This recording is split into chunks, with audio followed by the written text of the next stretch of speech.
Welcome to week 4 of HR management course. It is strength 2 of 2021, Miramar, California University. This is Dr. Takabi, and we are recorded the session.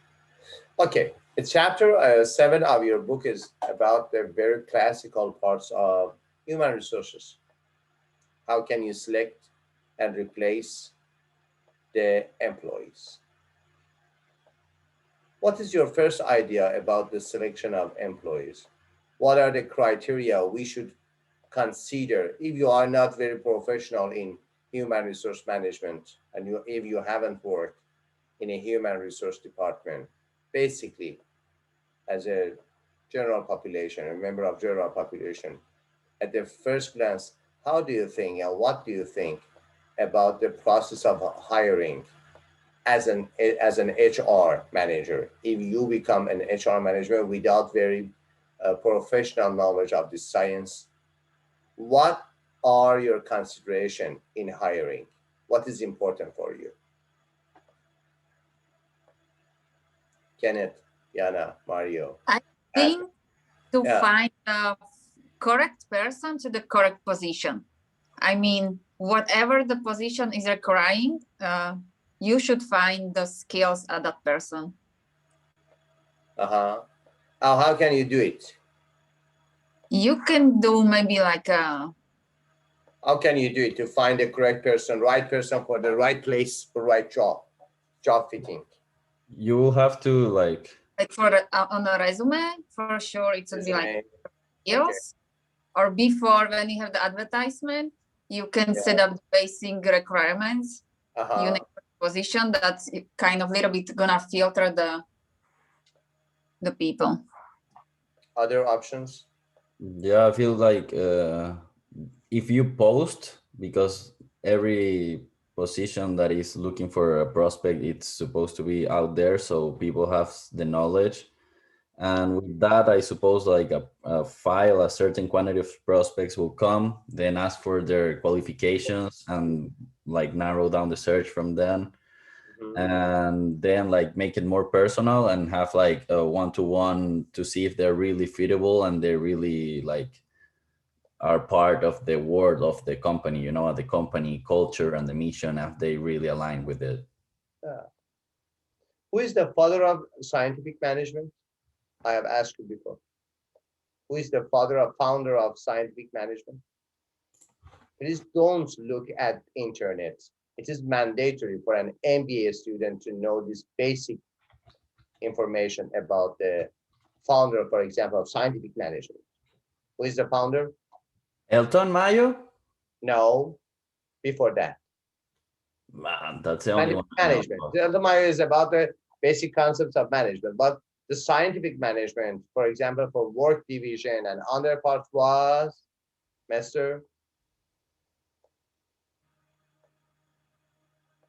Check it in internet. Father of scientific management. You should know it. You should know it. What are you doing with yourself? You don't read any book about the history, for example, of your major. Frederick Winslow Taylor? Yeah. Perfect. Taylor. For example, if you were in the position in the state of Taylor, when Taylor was trying to establish the foundation of managerial thinking, very basic. It is very, very hard, very hard. Also in psychology of advertisement, we say it is not important to be the best. It is important to be the first. It is in psychology of advertisement, customer psychology has a motto.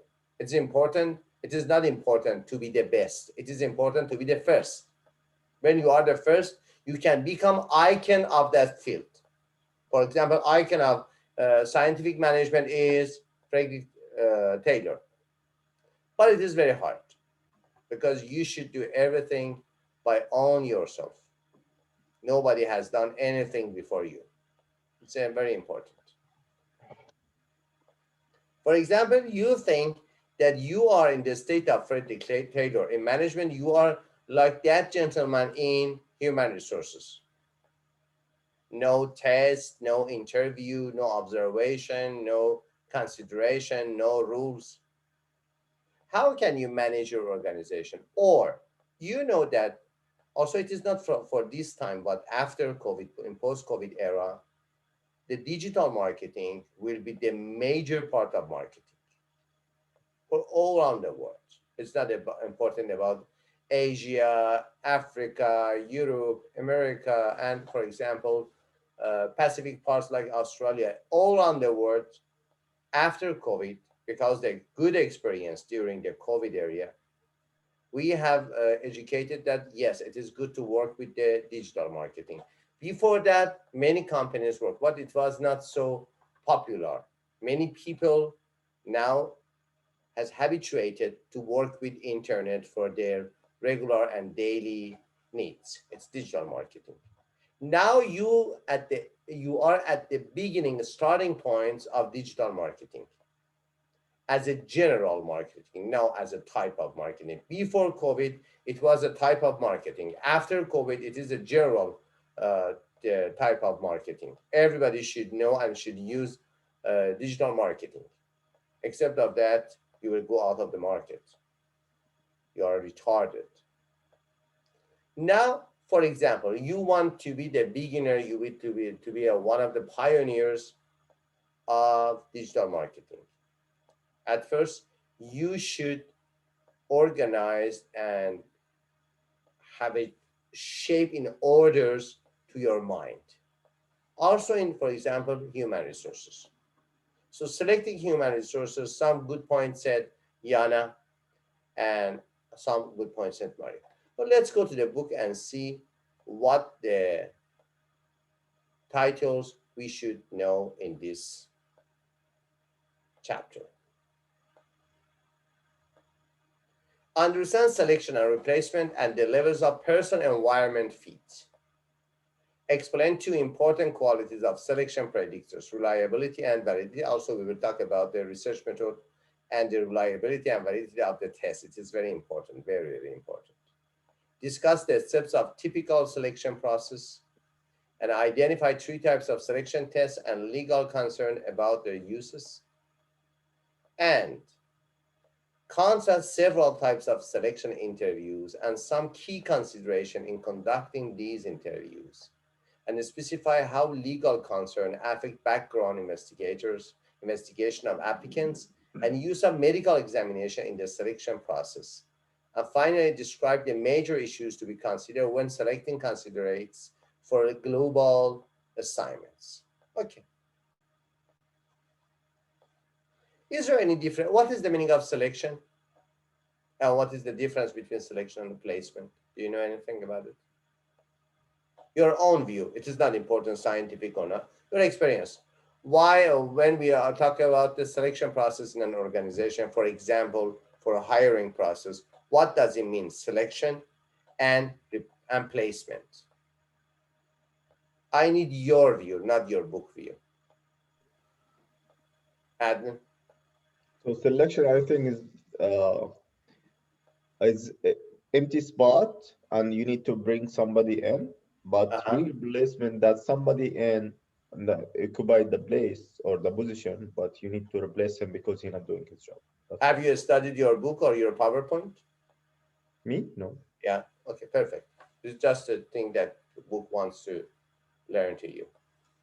And perfect. Selection is being choosing individuals with the correct qualifications needed to fill jobs in an organization. So what are the basis of selection? It is based on qualifications. Based on qualifications.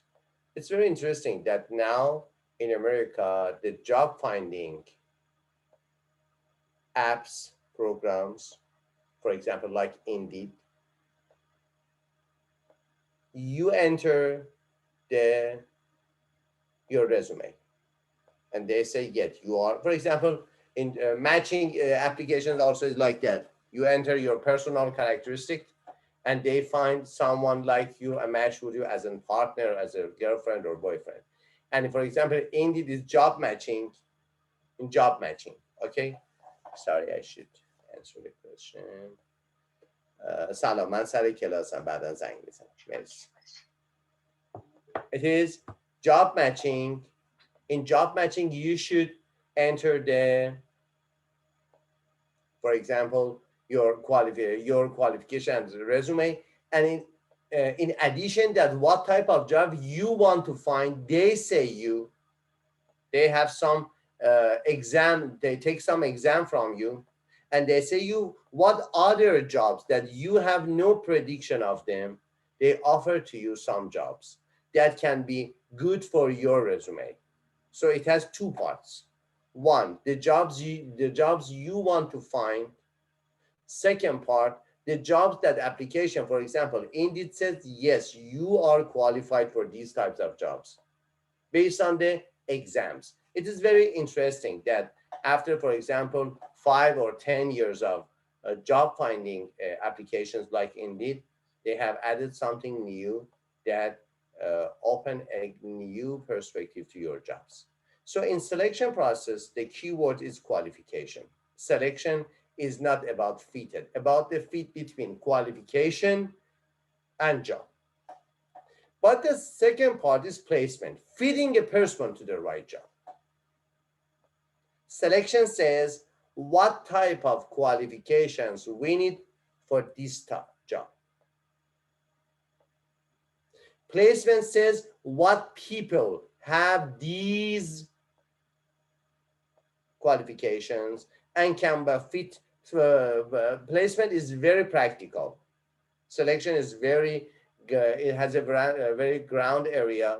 We accept many people with the qualifications and say, yes, we can do something. But placement in the final stage, in the next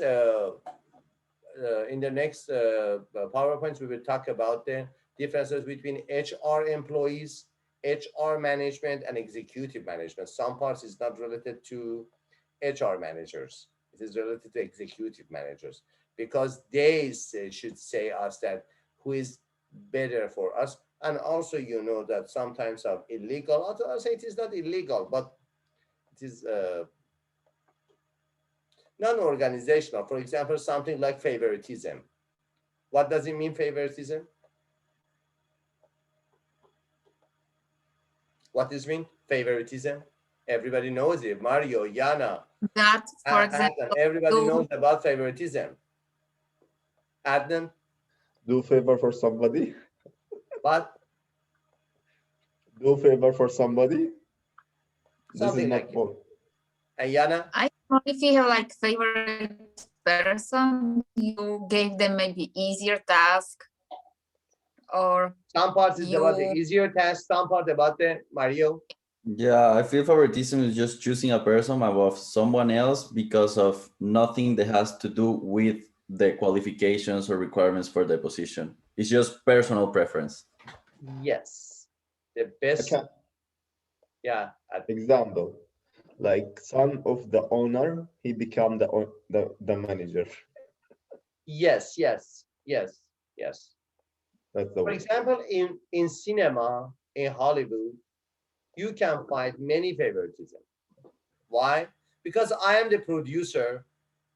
This, I think this tomorrow or Wednesday, I'm not certain about. There is a family conference, family movies in Hollywood that Dr. Guyabadi has invited by them, and they have a good table for Dr. Guyabadi, Professor Gorgian, and Stan Foster as one of the greatest future investors in that family movies festival. Yes, family movies festival. For example, I am a psychologist.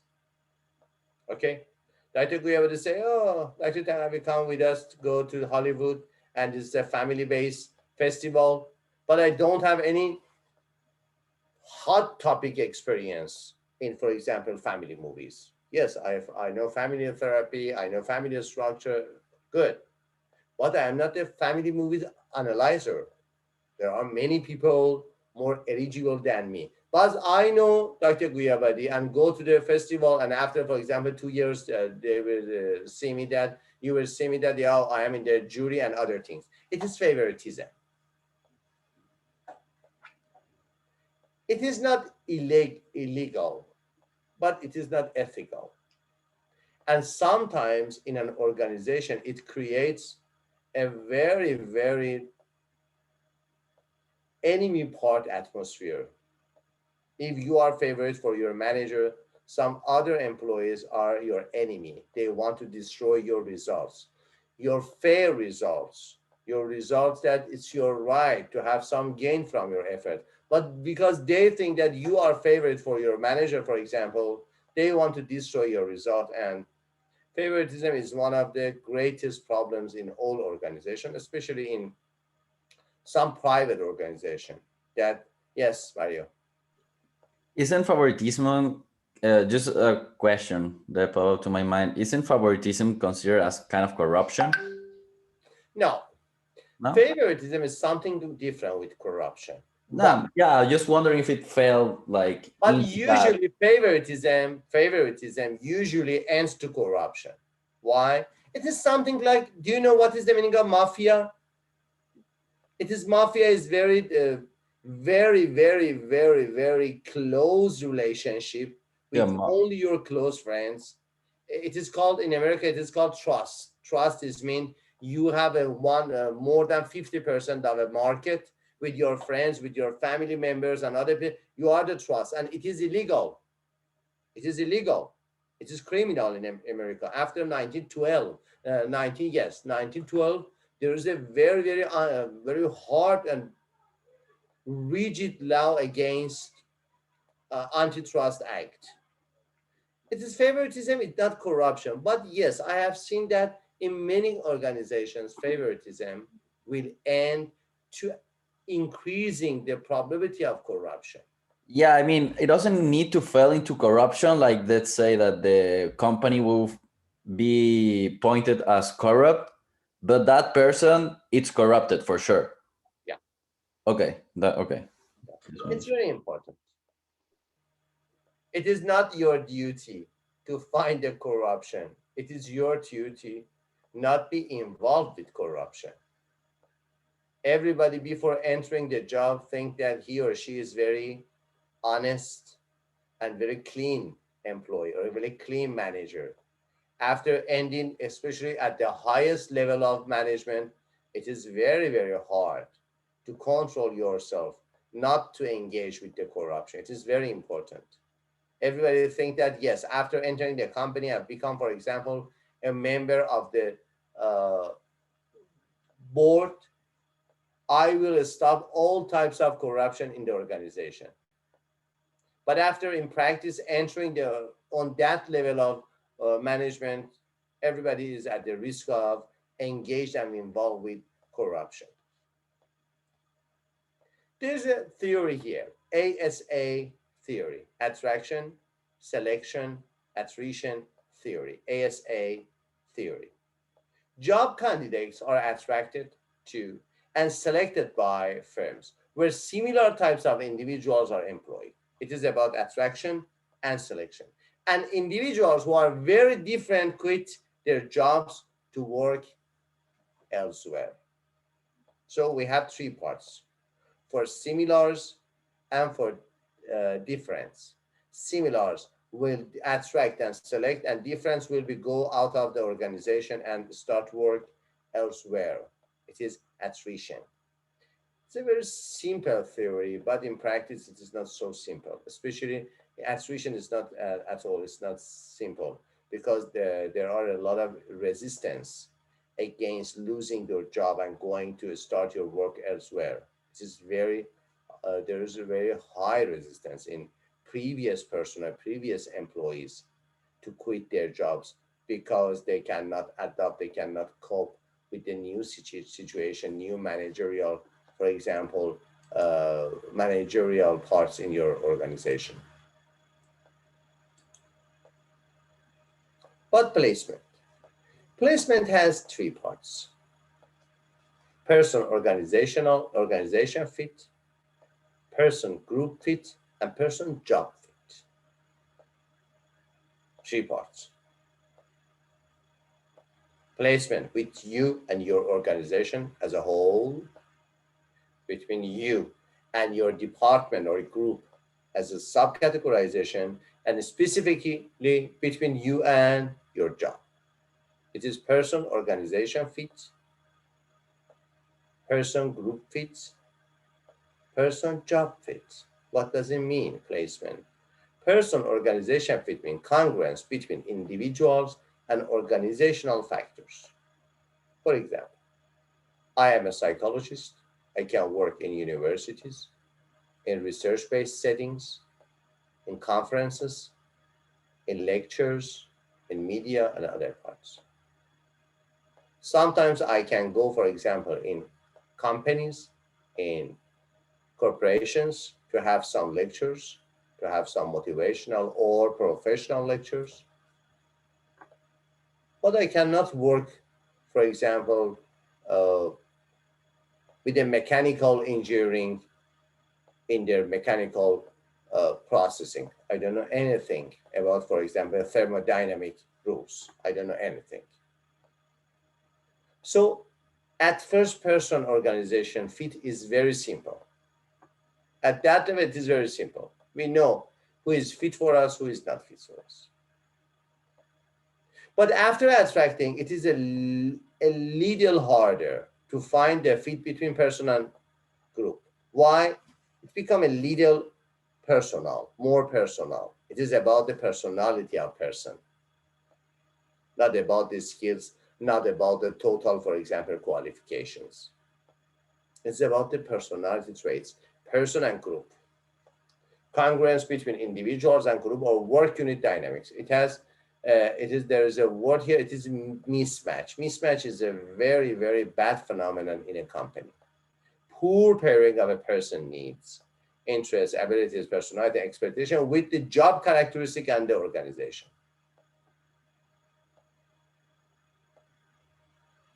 There is a very deep, simple, and pragmatic definition of beauty in art. Beauty is harmonization. Beauty is balance between different elements of a shape, of a music, of a poem, and other things. It is something like that definition. Congruence and pairing in an organization is very important. When you find mismatch between the personal characteristic of your employee and your group and your job, mismatch creates the vibration of turbulence, disturbance. It doesn't destroy the work. It didn't destroy the friendship and commitment to work. Something more important that your, for example, productions. It is very important that your employees feels belongingness to their job. When you can find mismatch, everywhere you can find mismatch, you should predict the turbulence and disturbance in the atmosphere of your job. So it is very important. The first part and the last part are very easy, very, very easy. The first part and the last part are very easy. Person organization fit is very easy, yes or no. Person job fit is very easy. We can do by the test, by interview. The mid-level is so dangerous, so hazardous, the person group fit, because it is very personal, related to the characteristic of that person. And we can see mismatch here. We cannot find mismatch in personal organization with, as an HR manager, what are you doing in the hiring process? If you can find mismatch between your person and your organization, just the total score we can find for matching between person and our organization, yes or no. It's about the qualifications, about the interview, about the resume, and other things. And the third part, it is about the person and job. Also, we can have many interviews, many qualifications, many, for example, orientation period and other parts, and training also. But the mid-level between person and persons, not person as a whole with the organization, not as an individual with a job, person with persons, person with group, person with department, person with team. This type of fitting, this type of matching is very, very person based, not about the qualification, not about the, for example, skills. It is about the characters, about the moods, about the affects, about the anxiety, about the depression, about the happiness, especially happiness. You can check the Berkeley University has a unit so-called Greater Goods. Yes, Greater Goods is a department in Berkeley that works specifically with many good courses. Highly recommended to pass the courses of Greater Goods in Berkeley, University of Berkeley, about the happiness at work. It's very important. Now in America, it is very important. In Europe, it is very important. Everywhere you find that organizations are paying money for something, you should know that is their major worrying, major issue. And they are paying a lot of money about the, for example, leadership coaching in an organization. And leadership coaching is not about talking or teaching leadership. It is about creating the perspective with the commitment, not only a perspective. In that type of creating perspective is not about leadership. It is about creativity. Everybody can create, yes, everybody can create a good perspective of the future. But how can you change? How can you convert that perspective to action? It is values in action. See the site of VIA. It is an organization. Values in action, VIA. You can find many good tests and highly recommended to you as the future generation of leaders and managers. You should know about these items. If you don't know anything about them, you cannot work with them, you are not a modern manager. You will be deleted for the next 2 years, not for the next 20 years. These are the hottest, newest, and more applicable topics in organizations. Happiness in organizations, values in action, strength finding, especially at the part of hiring and using the coaching, executive coaching or performance coaching in the organizations. So please go to the site of Berkeley. I think it is, yes, Greater Goods. Let me find it. I will show you.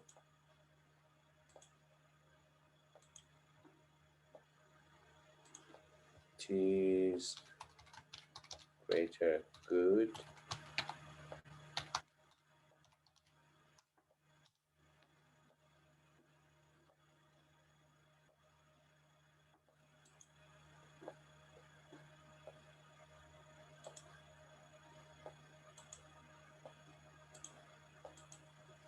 It is the site of Greater Good, the science of happiness at work. It is in Berkeley. One of the highest ranking university all around the world. It is, I think, between the first 50 university all around the world. Berkeley, Greater Good magazine, and you can go and subscribe yourself to receive the, for example, different articles and different courses like this, or something like our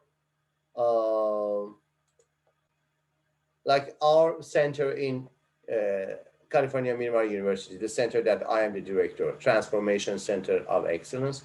It is something like the Greater Good. The perspective is Greater Good. What does it mean, transformation?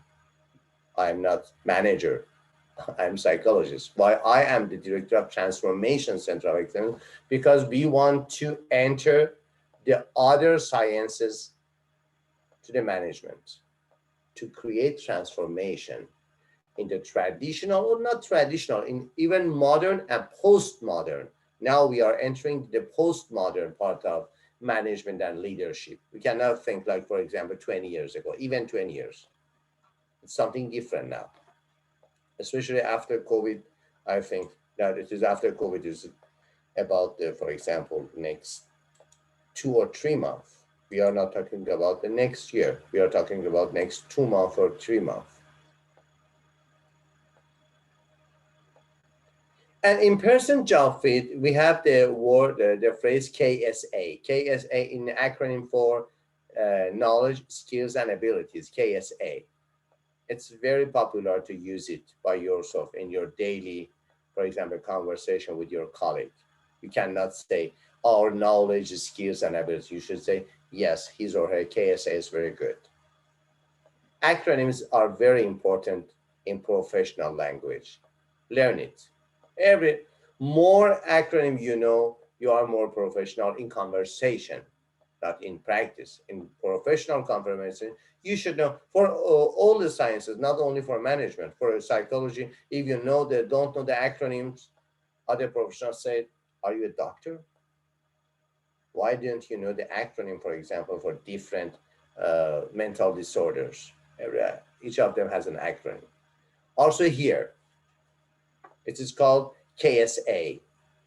Don't go to your organization and talk to your manager or to your employee that say, yes, we want to have the good knowledge, skills, and abilities. You should say, I need your KSAs.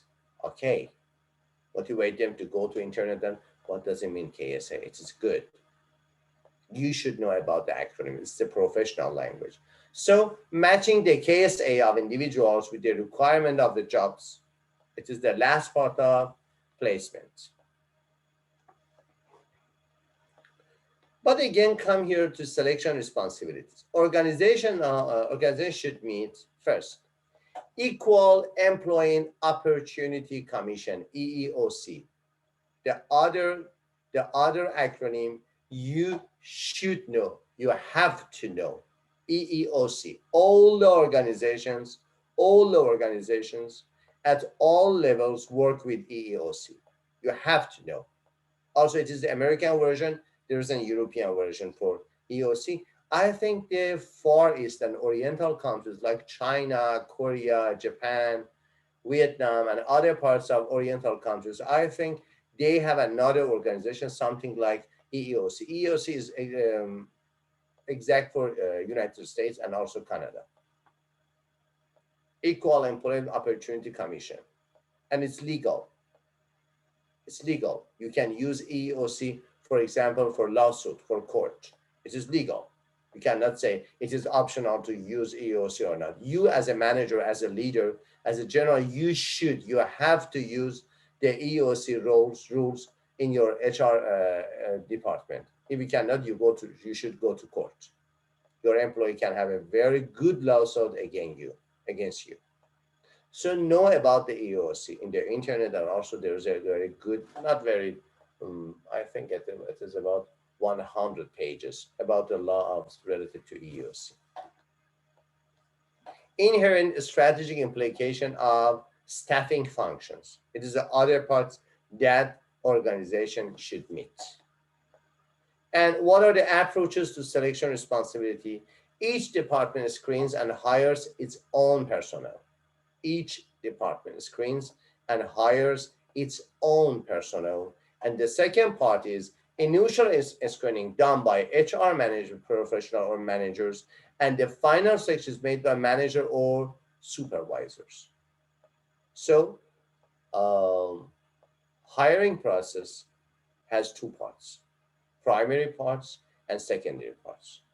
Primary parts for fitness between a person and organization is by HR managers or HR professionals.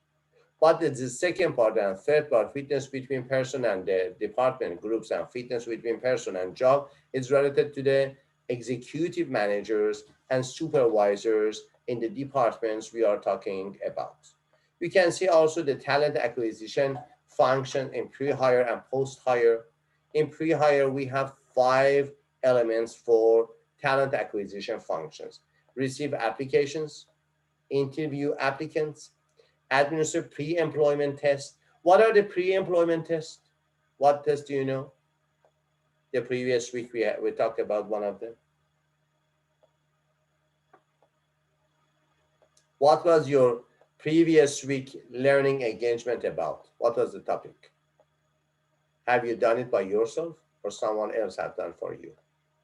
If you have done by yourself, why do you don't remember the title of last week learning engagement? My favorite students, you are failed, all of you. Come Go on. to You're talking home. about Mario. Mario. This is Mario Go for to sure. home. Yes, go Mario. to home and This is study my the. favorite also. Mario, our favorite. Yeah. Hello, Mario. No mic. Wayne, you are so silent today. I am Okay. not habituated. I am not habituated to see you so silent. Okay. You are my smartest students. Wayne is so smart. Wayne, what was the topic of week Wayne, where's 3? Wayne? Oh, he's here. Yeah, Oh, we have more too. Hi, guys. yeah. Different names for one person, for different aspects of personality. But I love to call him Wayne. Wayne, what was the previous week 3 learning engagement? One of them about the test. What test it was? I don't remember.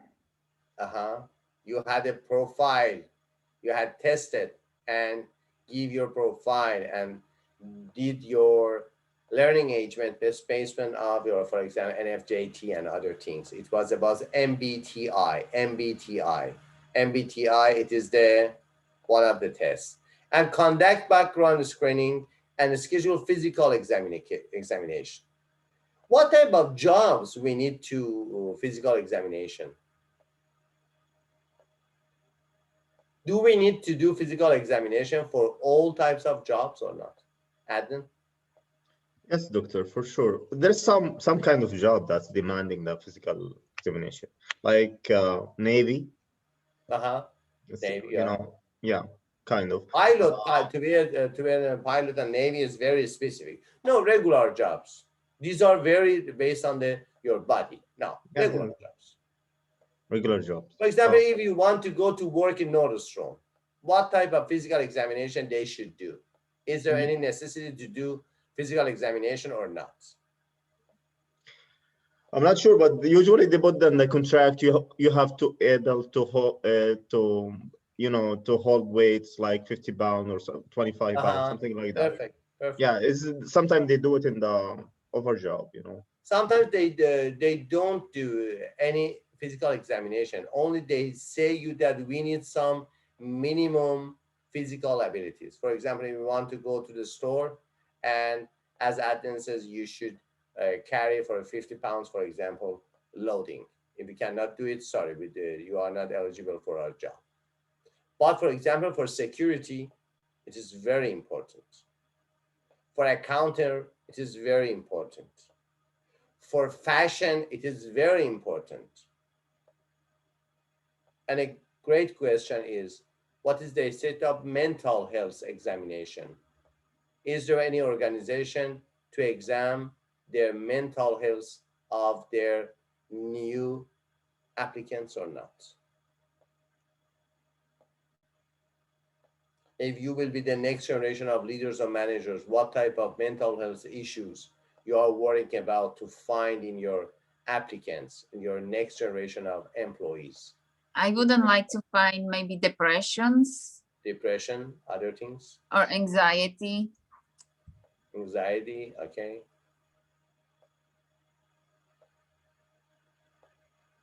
It's very interesting, for example, for going to your to the part that they store everything and they want to have it, for example, good storage for your, for example, Nordstrom. If you want to open a Nordstrom branch and you have a very great storage in the back office, if you want to hire new applicants or new employee, and if he or she is a professional addicted gambler, it is not good.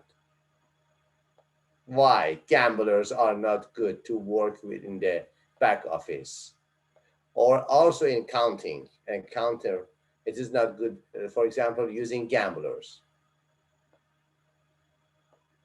addicted gamblers, pathological gamblers. It is about the mental health, not about the physical, not about the background, because to be a gambler is not a crime. In America, it's not a crime to be a gambler. It's a feature, your personal choice. But for using the employee in some situations, for example, as a cashier or back office, it is not good. Why? As Yana said, we should check them about anxiety.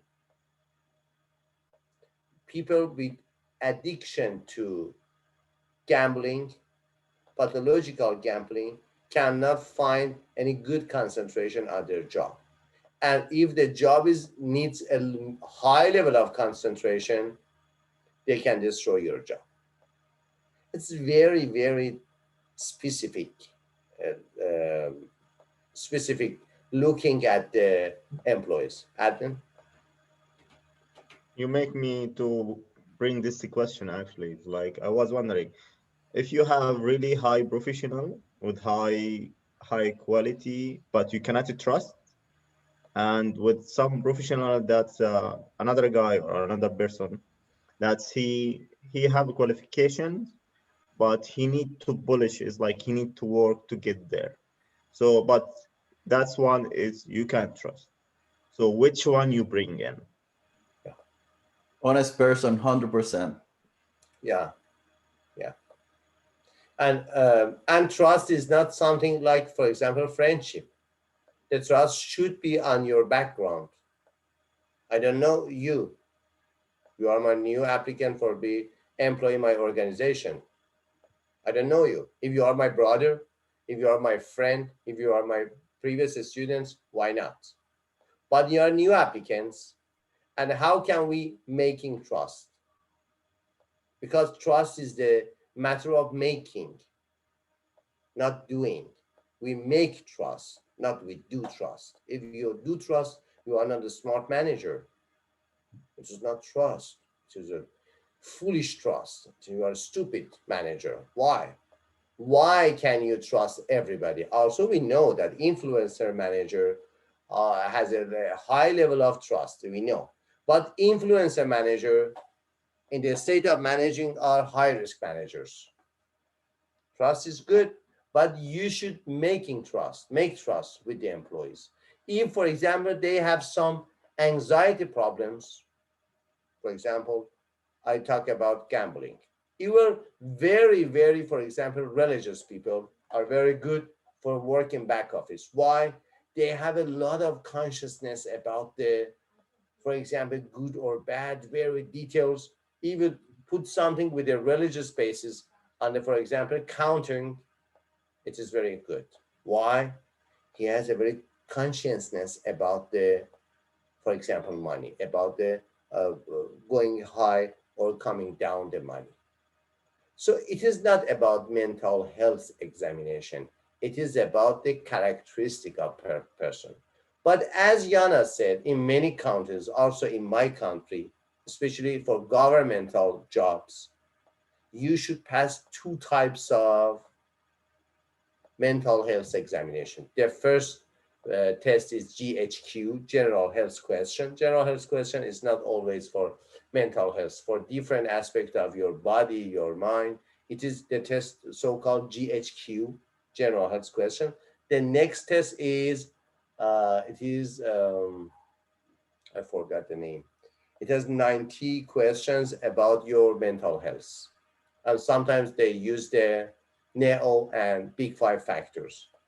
These are the major mental health questionnaires about assessing about the mental status, not only about the mental disorders, mental status, about your concentration, about your attention, about your memory, about your judgment, about your perception, about your thinking styles, about your emotional swing up and down, about your mood stability. This is about your mental health. We have about, I think, 17 components for assessing a one person, 17 components of mental health.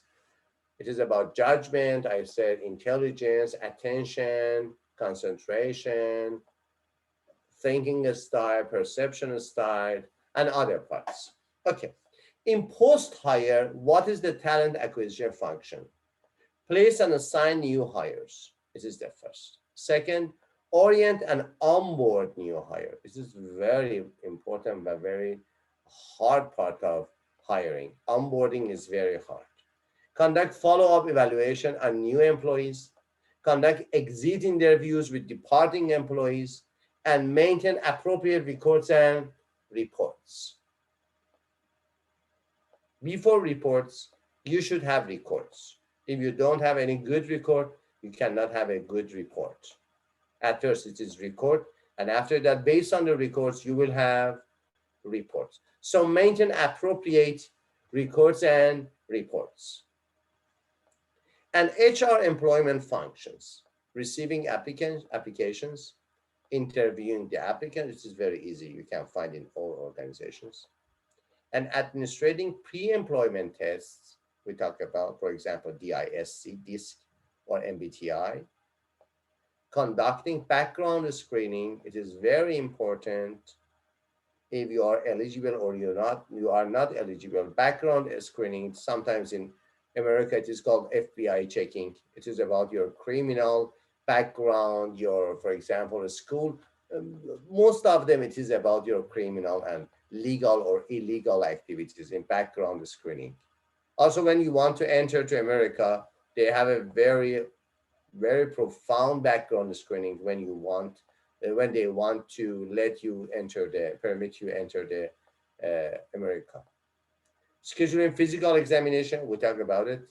Placing and signing new employees in, orienting and onboarding new hires, coordinating follow-up evaluation of new employees, and conducting exit interview with departing employees, and maintaining appropriate records and reports. Okay, before going to rest, I want to invite Yana to present her favorite. Let me admit in the share.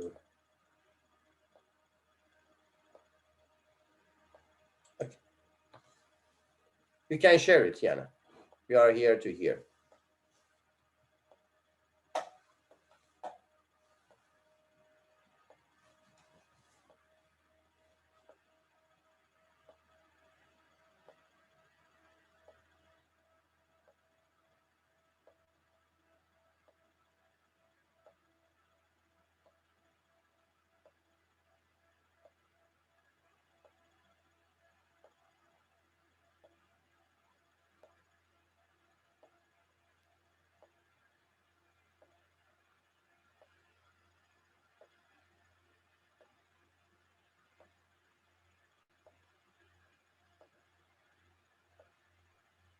You are muted.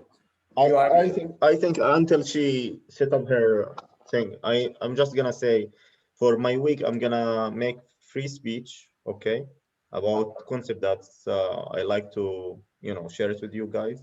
Yeah. Okay, just I'm requesting that from you, Doctor, right now. It's just making Yeah. sure, okay? At the end of the class, we will give you some 10 minutes to talk about the free No, speech. no, no, free speech about my week. When my week coming, I'm gonna do free speech, okay? Okay. Thank you. Just making sure. Can you see my PowerPoint? Yes, yes, yes. We can see it. So I got the topic called high performance coaching.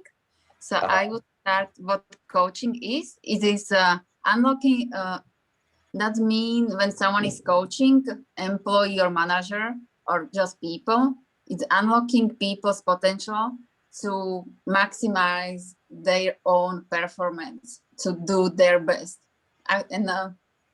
Performance coaching means ongoing process which connect managers and employees relationships. And usually coaching can help, for example, develop tools to overcome weaknesses, maybe identify and maximize the strengths, set up the roadblocks and identify them, that the coaches can help better understand what employees or people are dealing with.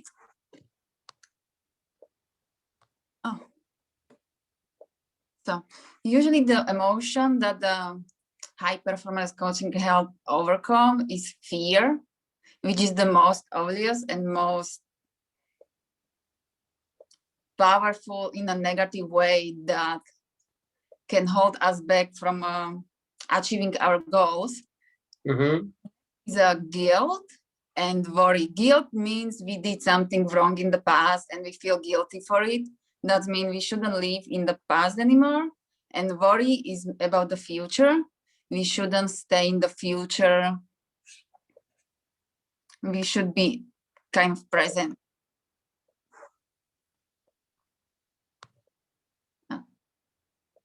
So usually we should start like a coaching, like a people vision, what they want to do in their life, what are their goals, then exploring directions, which mean how we want to achieve it, which kind of ways we're gonna do, we are going to go.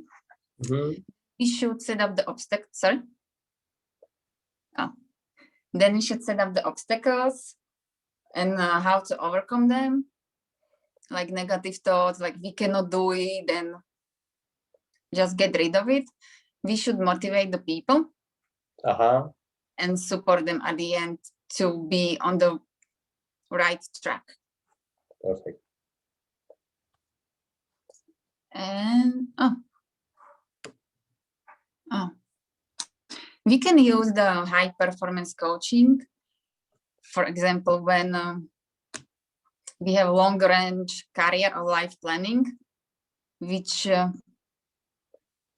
means to set up the goals for long term, or we can use it like navigating career change points when we want to change from one position to transfer to another position, and we want to do it successfully, or when we want to just change the company from the basement, from the base, like the fundamental,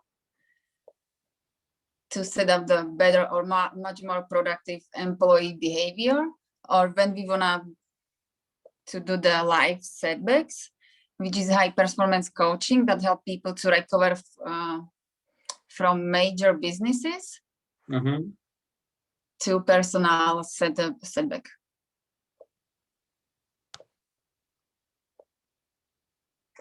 So some example how to do our best is providing constructive and challenging feedback. We should be honest, to be respectful, to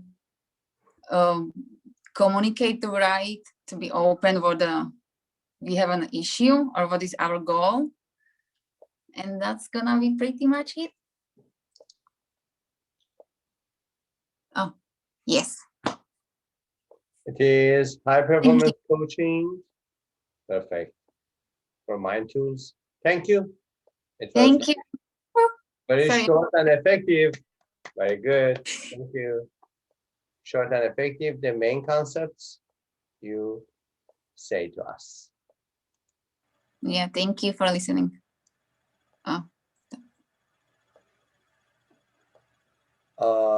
So free speech for admin. You wanna do it now? Yeah. I'm in week 7, by the way. After the rest, after the break, you want? No, my week is 7. I don't have a problem to do it now. I swear to God. I got next. We can change. I can take the 7th. Prepare one. I don't have a problem. You want me now, but anyway, I'm gonna take Mario's spot. Okay. No, the next week is Mario.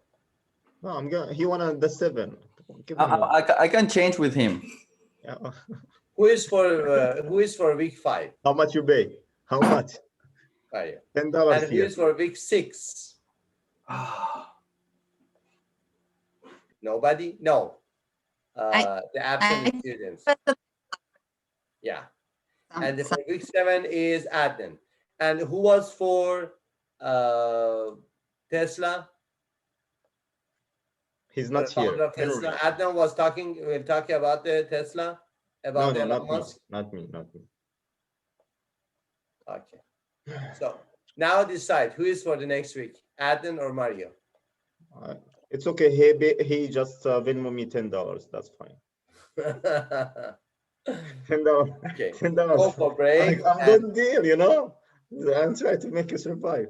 Okay. go for break and at 6:55 be here again. Okay, 15 Cool. minutes. Okay. Thank you.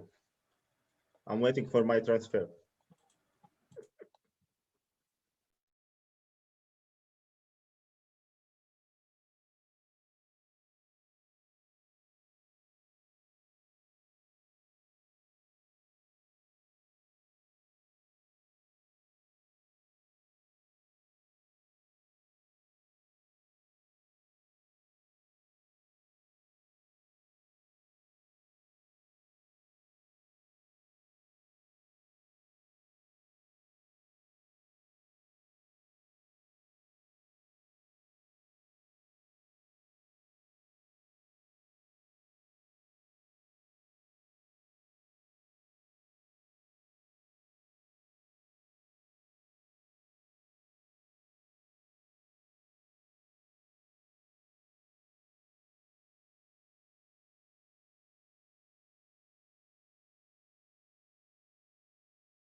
And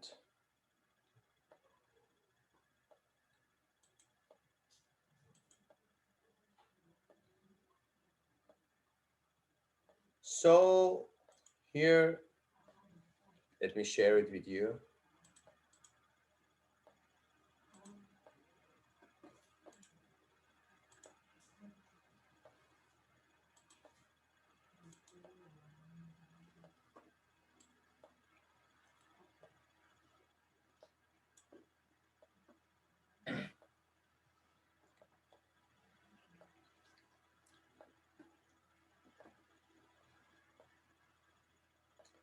Selection criterion and predictors of selection. Best predictor of future behavior is past behavior. Is it true or not? Do you think it is true the best predictor of the future behavior is past behavior? Always it is true. If you consider your future as a road, you need a lamp, a light for enlightening the road. We say in our language that the past is the light of the future, but not the pathway of the future, only the light of the road. If you think that your future is like your past, and your past is the road to your future, what is the state? Where is the state of change? Where can you change? You never will change, never. At the best scenario, you will be some improved version of your past. It's a great lie. It's something like conspiracy theory. If you believe in conspiracy theory, you will never change. Why? You think that yes, everything I want to do, my locus of control is not in my hand. It is external locus of control in contrast with an internal locus of control. Also, locus of control is the one of the basic concepts you should know to work with your employee and with yourself as self-employed and self-coaching is based on locus of control. It's very important. A very, very old concept in psychology. Locus of control, LOCUS, locus of control. It has two parts, external locus of control and internal locus of control. When you think that your control of your future, of your life is in the external factors and you are hopeless and you are helpless in confronting and facing with the external factors, it is external locus of control. When you say no, my future, my destiny is in my hand, and I can control my future, I can control my life. It is internal locus of control. Sometimes it's called self-efficacy. Self-efficacy is the major part of internal locus of control. So also, the best predictor, not the only predictor, the best predictor of future behavior is past behavior. Yes. But if you want to design your future only based on the ways you have passed in the past times, you have gone in the past times, your future at the best scenario will be the same thing at the same page of your past. It's a great lie. If you look at the future in this way, you will never change. Change is possible, but not easy. It's very important. Change is possible, but not only easy. The major problem with change is means change is not easy. It is hard, yes, but it's completely possible. Why not? So, because as a leader, as a manager, you should design the mind of your employees, the mind of your team members. If you want to be a good leader, you should know about your own worldview. How can you look at the world? How can you interpret the world around you? And how can you interpret yourself, your feelings, your decisions, your mind, your thinking, your emotions, your behaviors? Everything is relative to your interpretation of the reality. So honestly, there is no absolute reality. It is the shared reality. The shared reality is called truth. When you say, yes, it's a fact, it's a truth, it is mean that's a shared reality. It is a reality that many people are experiencing at the same page, in the same manner. It is truth.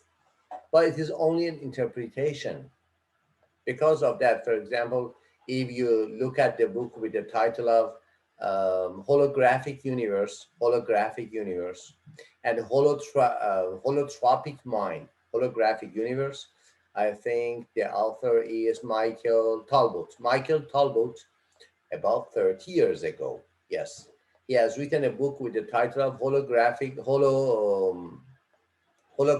universe. Yes, it's a very famous book about the mind. And also another author with the name of it is Dr. Stanislav Grof. Dr. Stanislav Grof has written a book with the title of Holotropic Mind. If you read these books, you know that everything you are experiencing is a reflection of your mind. Also in quantum physics, in the aspect of quantum physics and quantum mechanics, not in the very popular physics that we know in the 3 dimensions only, and everything is a matter, white matter, gray matter, black matter. It's in the approach of energy that they say you that everything is energy and everything is a wave. It is something magnetic wave, something radio waves and other types of waves. In that approach, you will know that how can you change the future and how can you design the roadmap to the future. As a leader, you should know about how can lead yourself. Every leadership is self-leadership. Every management is self-management. Every coaching is self-coaching.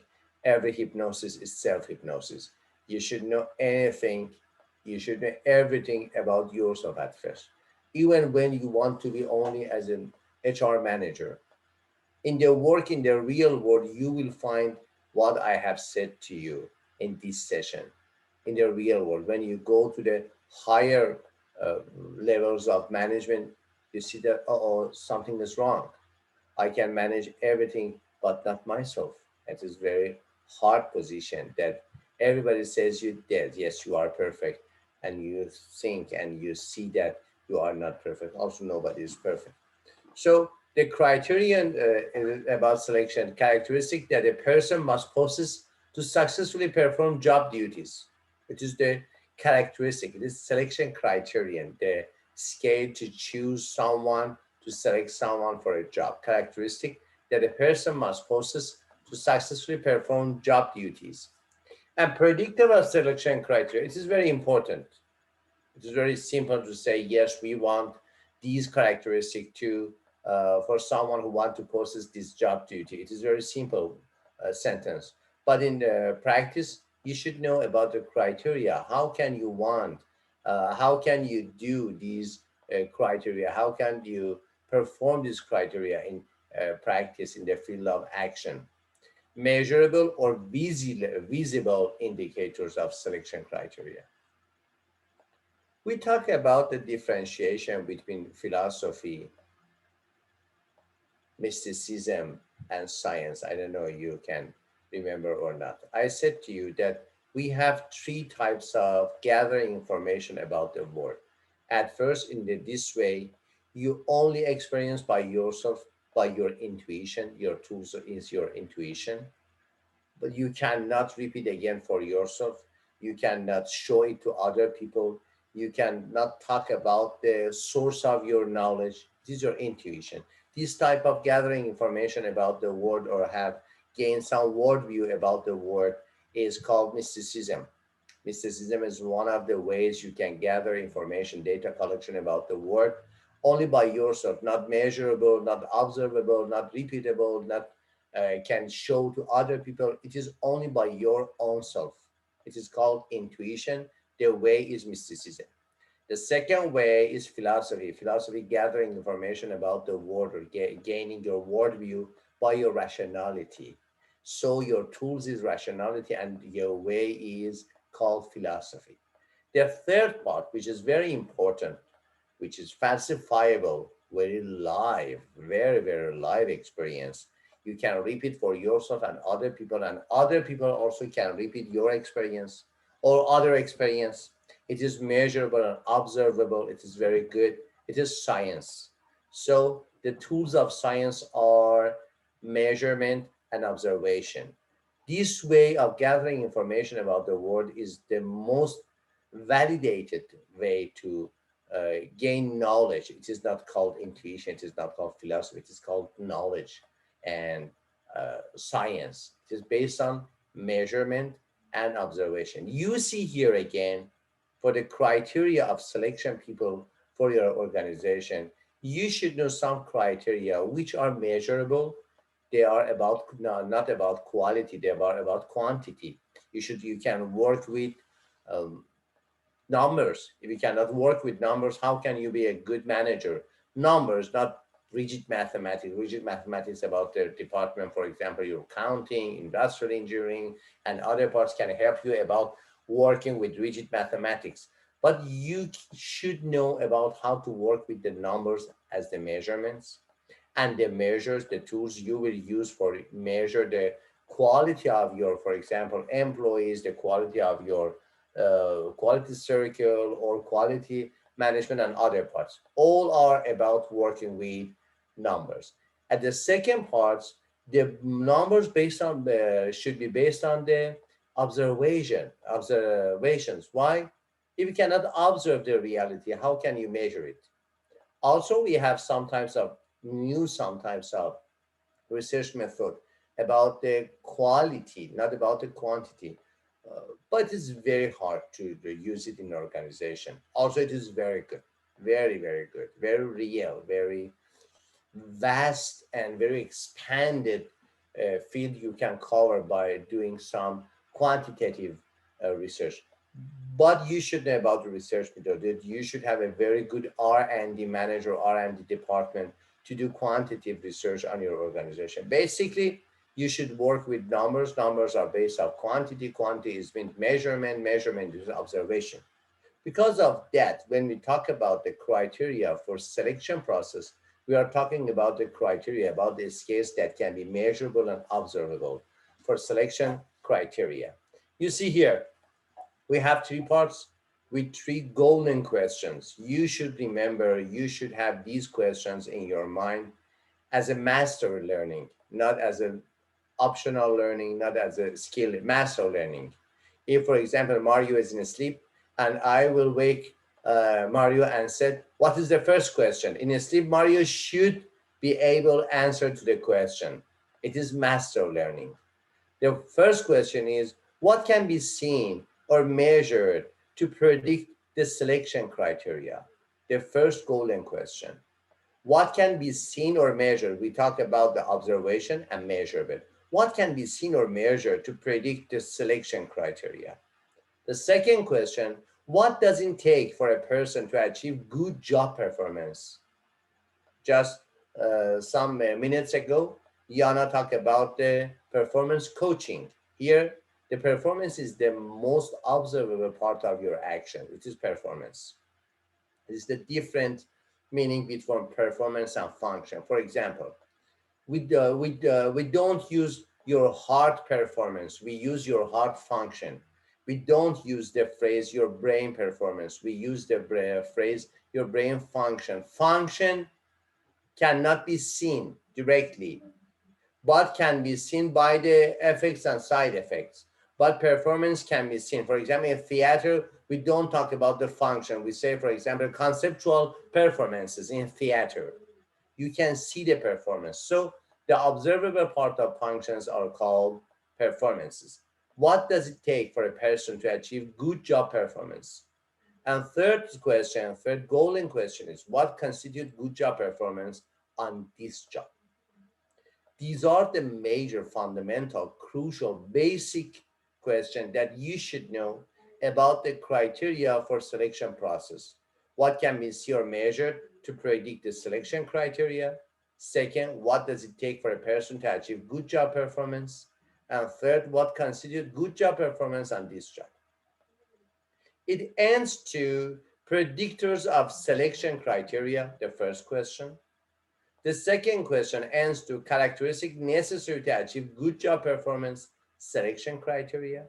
And third question ends to elements of good job performance, about the predictors, about the characteristic, and about the elements.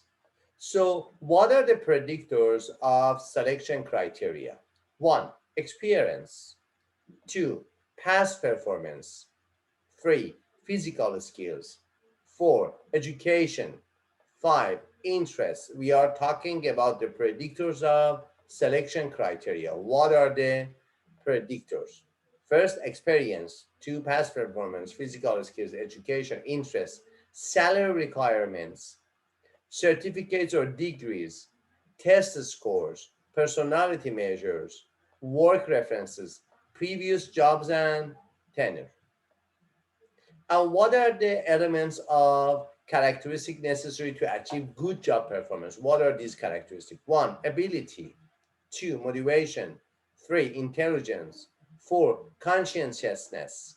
Five, appropriate risk for employer. And six, appropriate performance. These are the elements of characteristic necessary to achieve. And what are the elements of good job performance? Are quantity of work, quality of work, capability with the others, presence at work, length of service, and flexibility. You should know this, you should know this table so good for your exam, for your job. It is very short, very applicable table you should have in your memory. Reliability and validity. Also, it comes from research method, working with numbers, but you can find it again here in your course. Reliability and validity. There are several indicators that are used to determine how free of errors decisions will be if we use specific predictors. Reliability and validity are two very important qualities of predictors, which are discussed in the following sections. Reliability and also validity. Reliability is the extent to which a test or measure repeatedly produces the same result over time. It is very important. What does it mean? It means that I go to my country and create a test about the, for example, performance coaching in Middle East and North Africa, so-called MENA. MENA is the region of Middle East and North Africa. Acronym is MENA. I go to my country and make a test, make an inquiry, make a questionnaire for gathering information, for example, about the quality of performance coaching, where and when my test will have a good reliability. When, for example, if you bring the test to America, to another continent, and give and receive the same fact, the same results, it is a reliable test. If no, I do it in my country with different facts, so you're gaining different facts, different results. And in Australia, again, different results. And in America, different results. It's not a good test, reliable test. It's a good test only for that specific area, for example, for Middle East and North Africa. It is the meaning of reliability. Totally, it is the meaning of reliability. In research method, in HR management, every part, extent to which we are talking about the extent, we are talking about the range, we are talking about the spectrum, not only a one point. Extent to which a test or measure repeatedly produces the same result over time. This year, next year, previous year, last year, next decade, and the same, repeat and repeat and repeat, and same results.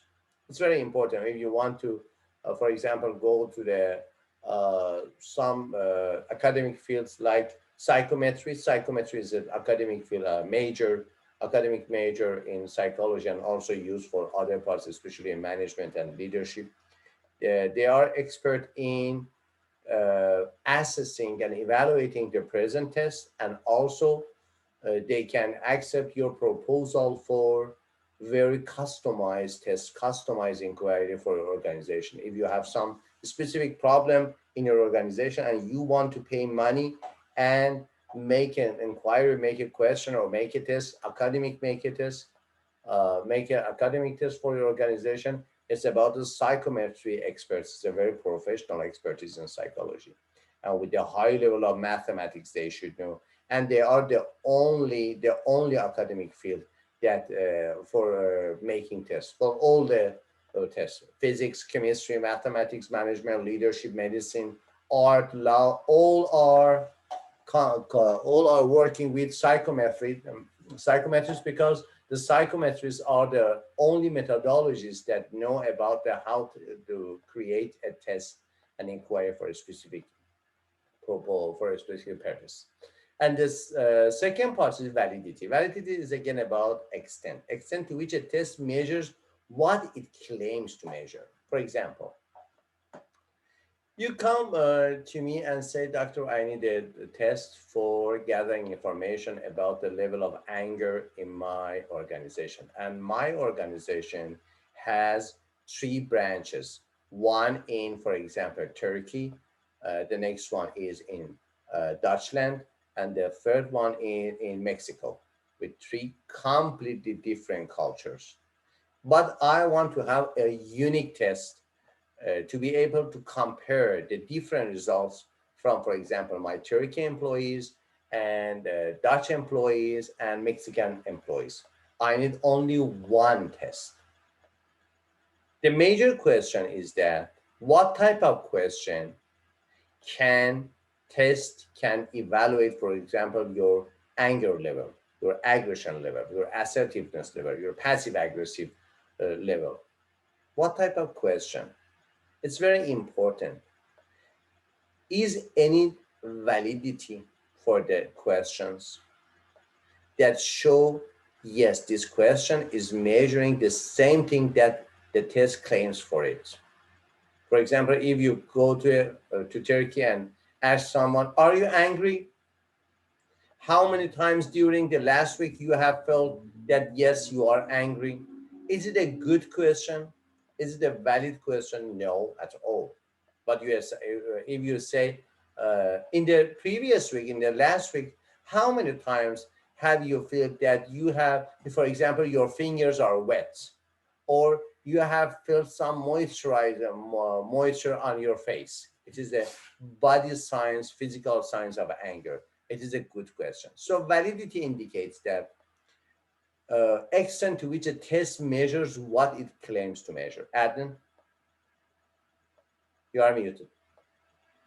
So one time I was have meeting job and I was going suit with tie.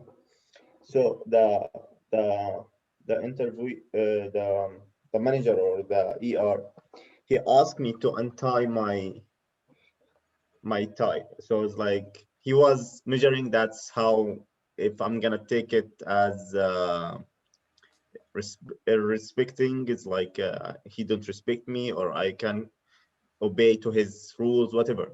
So it was, this is like simple things. They try to measure how you go with the flow or you try to make it work. And that's something, yeah, it's okay. It's like if you're smart, man, it's like, okay, you go with the flow. There is also another interview was, he told me, if you have something that's impossible to do, what you gonna do? And I said for him, as you know, as what that's called, as makes sense. You say it's impossible. How you gonna make it do something? But they are waiting for that, the answer that's coming. And if that's impossible, should I make it possible? How I'm gonna make it possible? This is the answer that he was looking for me. That is like, okay, I'm gonna kill myself to make it. But as you know, first of all, when we was young, it's like we didn't know how much silly question interviews that should be answer it as they like to do it. But in real life, most likely it's not gonna work. But you just make him satisfied. It's Yeah. fun. Many times, especially in interview, many times you were facing some interviewers that they have some types of attentional bias. Attentional bias is which components of an interview do you want to have an intentional attention to it. For example, sometimes out of the interview room, for example, pain. In pain, if you have some pain in your face, you have attentional bias to the position of pain, to the point of pain. And you feel and experience more pain in that point. Why? Because you have directed intentionally your attention to this point.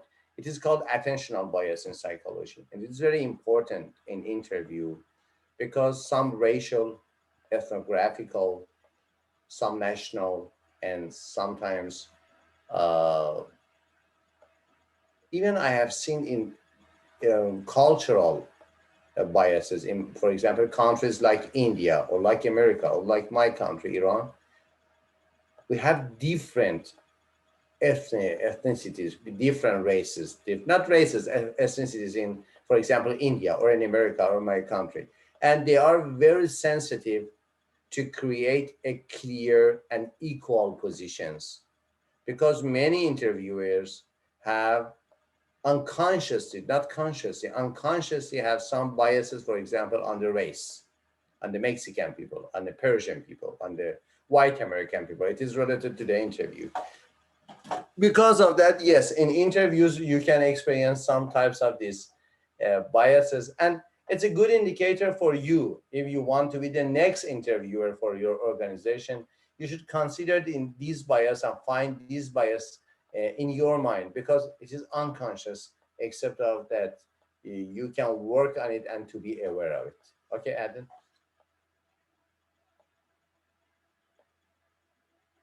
Talk something. Yeah. Yeah, there is one time I was making interview. Actually, it's like I'm just encourage everyone actually in this class. Make interview much you can, guys. Go Yeah. to every interview. Yeah. Yeah. Go Yeah. to any interview that you can have. Just go. It's like trust me, it's like same classes. Like you're gonna learn something. Yeah. But there's one guy is like I was have big company in the Jordan and he was told me you very good for the position, but there is one problem. I said what that? And he said that you have strong personality. But Yeah, strong personality. oh, your strong personality is the Yeah, bad point for that this is the position. bad point. Then in that point, actually, I decide from that point, I decide I'm not staying in this country. Also, it is not Out. about the. Because look, there is another guy, my friend, my best friend, or my friend, my colleague, okay, he have weak personality and he have the top job in Jordan, but they looking for the weak people. Yeah. So the type of the hiring in this country, they afraid that the employee coming jump in their position. So Yes. they collect just the weak people. So when I see that, I said, okay, guys, I'm not gonna waste any second here. Keep what you're doing. I'm leaving. So this is smart way, but this is, yeah, this is like, this is sad actually to say it. It's like when you're looking for somebody that's weaker than you, so how you think that's the company is gonna grow? Yeah. It's very bad situation. Also, I have experienced something like it in America that, especially in academic parts, they don't want a new colleague, a new professor that can be much higher than other people. It's a fear of losing the position. Also, it is not fair and it is not developmental for the company. But everybody wants to keep his or her position without losing the situation. Adnan? Okay, you know what they told you, tell you in you have higher qualification more than them. What they told you, what the excuse, what Yeah, the what the, they text you, you overqualified. yeah. So qualification. That's really that's something I don't know. It's like, but it's how they make it. Overqualification. You know, it's like how they make it good one. It's like they make it. It's bad word by the way. Is overqualified. To tell Yeah. somebody you overqualified, what you mean is if I am overqualified, you need to have me because I'm rising the No, bar in your company. they say that overqualification is about the salary they want to pay, and we cannot, for example, if you have a doctorate in engineering, we need only bachelor of engineering in electric engineering. They say to you that sorry, we don't know, we don't need any, for example, doctorate of engineering, electric engineering industry. But finally, you will find that there is a fear that you go so faster than them to the upper stages, upper levels, higher levels of the organization, and they said, sorry, you are overqualified. About the overqualified, up to now, there is no specific law. For example, go to lawsuit and you say, yes, I am overqualified, but I am satisfied to work with the lower salary. Okay, Yana. I just want to say maybe the companies, when they say you are like overqualified, they know you might leave. Sooner or later, you might leave because you just recognize, you know. In your country or here? I think everywhere. Everywhere. Yeah. It's maybe the job is not satisfying for you and you are looking for doing something more. I think maybe that's why they are scared and they say, not scared, I mean concerned, and they say, oh, you're overqualified. We know you probably want something more. What, in my opinion, I don't know. Adnan? The most funny question in interviews is like, when you see yourself in 5 years. Also, they think that these are the psychology-based questions, but So what's these the are best not the answer for that? psychology-based. These are about the What's the best answer self-disclosure. for that one? The best when you see yourself in 5 years. Next What's the 5 best years. answer? In the beach. Good job, Mario. Keep surfing. Yeah, yeah. Look, it's like, sometimes what I answered this question, I told him in your place. And trust me, I'm losing job there. Yes, and as Donald Trump in their famous TV show says, you are fired. And when you say, yes, my next 5 years situation is your situation, and they will say, you are fired, go home. Okay, let's go to the definition, the last parts of establishing criteria relative validity. Current validity is being measured when an employer tests current employees and correlates the score with their performance rating. Question, what does it mean, correlation? What's the meaning of correlation? Uh, to not be redundant and say there's a relationship. It's Is there about the causation or not? Causality or not? about what? Sorry. Correlation. Correlation, it is about something will cause another thing or not, only at the same time. I feel it's cause and effect. Yeah. The That's same correlation. effect and the same presence at the one time. Yes, as you said, relationship, but it does not cause an effect. Some of them may not be the causality, the reason of other things, only different things with no roots, no basic roots, no share roots, but present at the same time. It is correlation. For example, getting cold in winter is not related to winter. It is a viral problem. There's a virus for getting cold, for influenza, for example, inf. But when there is a winter, there is a cold weather, that virus will be activated to make you, for example, influenza. Is winter the causality of inf? No. Inf is not the causality, is not the root of the influenza.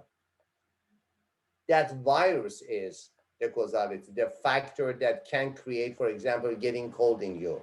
But the ground factor, the basic factor that can activate that virus is winter, is cold weather. It is correlation. You cannot see, you cannot find cause and effect relationship in correlation. There is no cause and effect. Only relationship is that we can experience them together at one time, at the same time, at the same place. It is correlation. It's very important to know the difference between causality and correlation. Causality is something else. Causality, you say, yes, this is the causing effect, the leading root of that phenomenon. This is the first and this is the second. This is the effect and this is the side effect. It is causality. But in correlation, we cannot about the cause and effect. There is no cause between two phenomena. At the same time, at the same location, we can find some coincidence together, not about the causality. Mario? They are basically similar. No, no, Similar, no. It is not. It is not about not similarity or difference. not No similar, relationship with but similarity or difference. okay. To put it, okay, let's say, how will you say it? So it's to measure.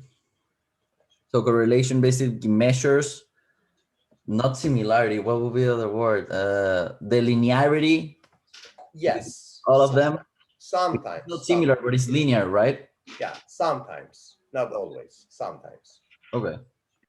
If you can find a phenomenon in most of the time, occurrence of a phenomenon with occurrence of another phenomenon, these two phenomena are correlated without any causality. Sometimes they are similar, sometimes there is not a matter of similarity or difference. It is only about the recurrence and occurrence, recurrence and occurrence. And predictive validity is measured when applicants' test results are compared with the subsequent job performance. We can see concrete and predictive validity in two parts, concrete validity and predictive validity. It is about review job performance, and after that measure job performance success. It's very important, two different parts. We have one, job performance, and two parts, job performance failure and job performance success. It doesn't mean when you are assessing, gathering information about the job performance, it doesn't mean that it is okay, it is always successful. No, many job performance is not successful. These are job performance failure. So you should differentiate between job performance success and job performance failure, and give employment test, score the test, and compare results. It is in current employees. Go to the other section, predictive validity about applicants. Applicants hire applicants without considering tests at first, evaluate job performance later, and third part is measure job performance success. It is one category. The second category is give employment tests, score tests, and compare results between the predictive validity and current validity. When you want to have a good comparison between those parts, predictive validity and current validity, you should do some tests between the new applicants. Finally, if correlation is significant, validity exists, because the significancy and significant is the major word we can use for correlation. It should be, it tells us about the number. It's a range of number between 0 and 1. It is the correlation number.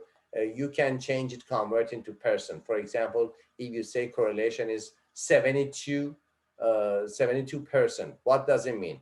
In 72% of the situation, when you can find A, you can find also B. The correlation between event A and event B is 72%. Is it significant? Yes.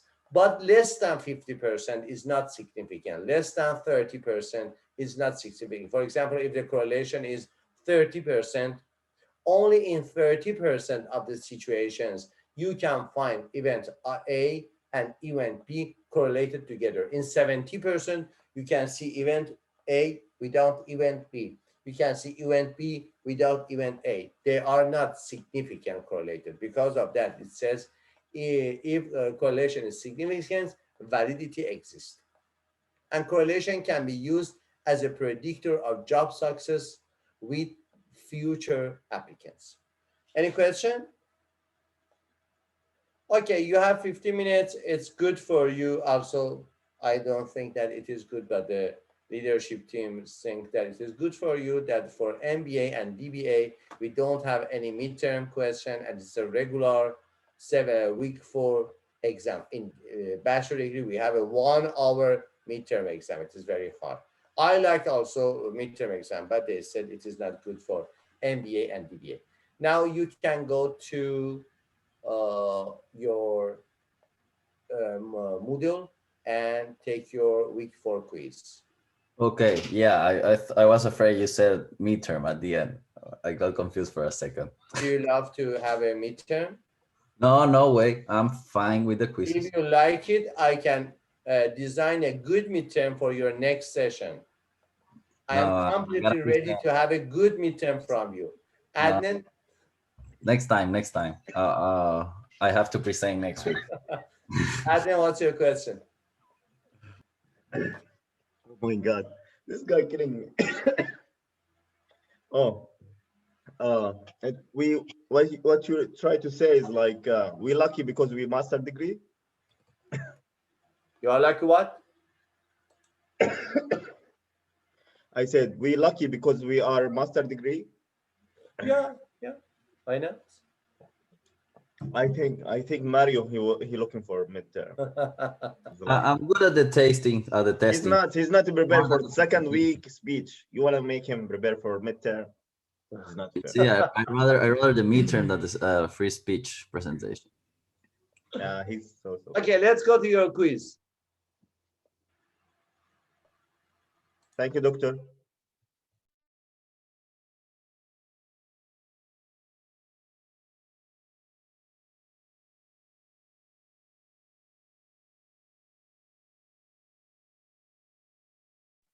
Mario, I'm still waiting for the Venmo, okay?